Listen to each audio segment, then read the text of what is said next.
So here we are in my kitchen again and doing an unboxing.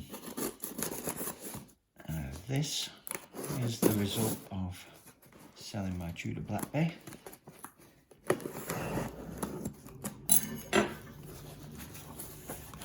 Let's see what we've got. I've got a approximately 8 to 10 year old Omega Speedmaster automatic with the cards, the hang tag, and of course the watch, but no box and no booklet. And yeah, let's take a look at this one. This is what I got. It's just been delivered a few minutes ago. And there it is. A close up on that. I'll do a full video on this a little later after I've adjusted it. Taken a couple of links out maybe. Let's just check that out. But it's a chronometer grade automatic, and I think it's from about 210. I'm not sure. I'm gonna have to use the serial number to find out, but it's looking very nice.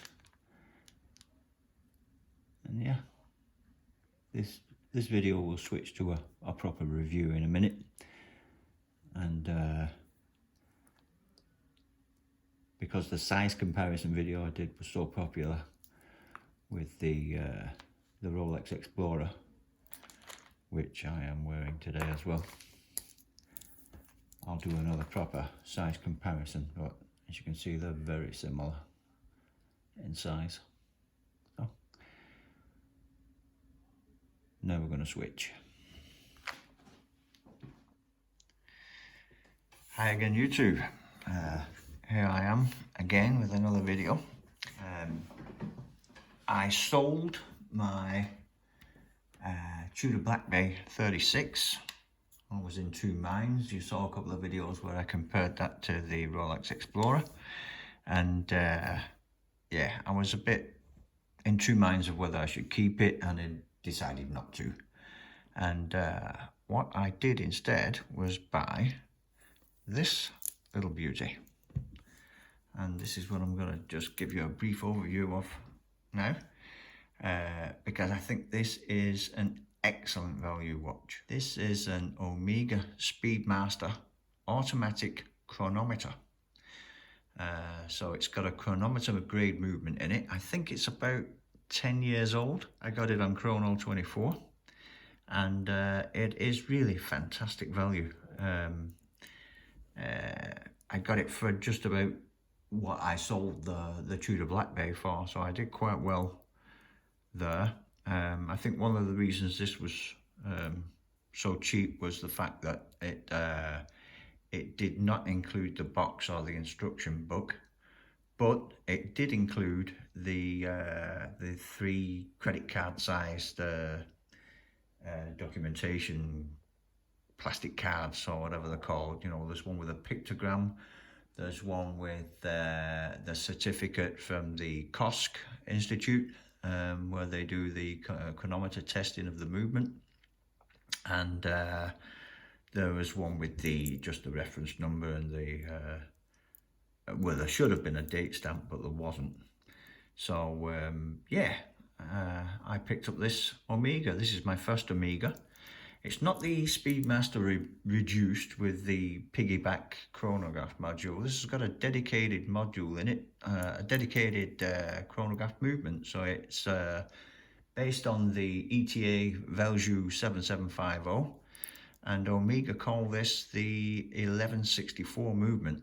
The reference of this watch is a 3210.51 for the short version.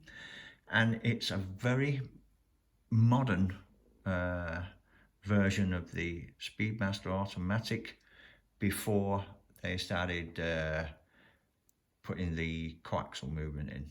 And judging on how many different forums you read, this is one of the movements to get, because it's got the tried and trusted workhorse 7750 movement in, with minimal buggering about by Omega. So there's no there are no complications that make it difficult to service, or otherwise create a movement with a bad reputation like some of them have. So going through the specs, you've got 40mm in diameter. It's a terrific size. It's only 45.3 lug to lug. You can see it's the Valjoux 75 movement, which is 7750 chronograph movement, because the stoppers, you know, the crown and the two push buttons line up where they don't on the reduced, because it's a piggyback module, so they're not on the same plane. And the dials have this arrangement by the 6, 9 and the 12, and you've got the date over here at the 3 o'clock position. This is a sapphire crystal. It's got this lovely reverse panda dial, screw down case back with 100 meters of water resistance, solid end links, and the more modern milled Omega clasp. So it's really packing a lot for the price. If I have a few niggles with it, it would be that then they are notoriously difficult to size, and I can testify to that. I want to take one link out. It sits pretty well now, but it's a little bit loose.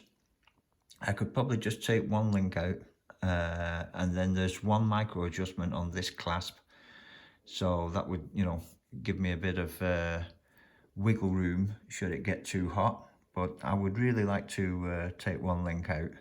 But they're very, very stiff. It uses the pin and collar type fixtures here on the links, so I'm probably going to keep it as it is for now, and when we get over this coronavirus bullshit, I'll go and visit a watchmaker that deals with Omega and get them to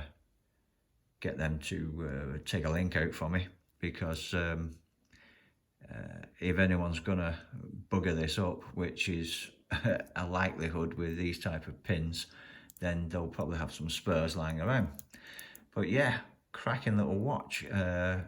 Chronometer grade, it's keeping fantastic time, and I got this shipped from Germany, and I thought I'll go for this one. I could have spent about $200 or $300 more and got one full set with the box and everything, but I thought, why bother? I won't dip into the piggy bank any more than I need to. I'll get this one.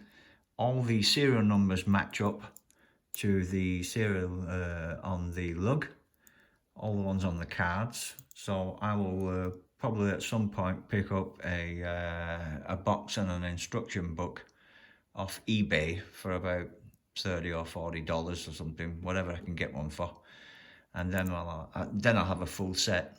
I'm not sure of the age, as I mentioned. The serial number starts with 85, so I've created an account with Omega today, and I've written to them and asked them if they can help me out and given them the full serial number and the watch model. But yeah, it's a fantastic watch. I got it the other day. It's got a good weight to it. It's heavier than the Explorer, but very comparable in size. So I'll do a size comparison on the next video with that one, but just look at it. It's my first Omega, first Speedmaster. It's not a moon watch, as some people will be dying to point out, but if I'm going to be paying $2,000+ for a watch, I want A, an automatic, and B, I definitely want more than 3 ATM. I want 100 meters of water resistance, and I want a sapphire crystal. So I have no nostalgic yearning for a moon watch at all. I wanted something with the Omega good looks, and this has got it, and it's got the best of both worlds. Nice automatic movement, shouldn't be too difficult to service, it being a Valjoux. It's got the date, it's got a lovely dial, sapphire, screw down case back, great bracelet, very nice. That's it from me for now. Yeah, I'm very happy with this, and I'll do a size comparison so you can see how it was next to the Rolex Explorer. But really nice little watch. So bye for now, stay safe, wash your hands, do all that crap, bye.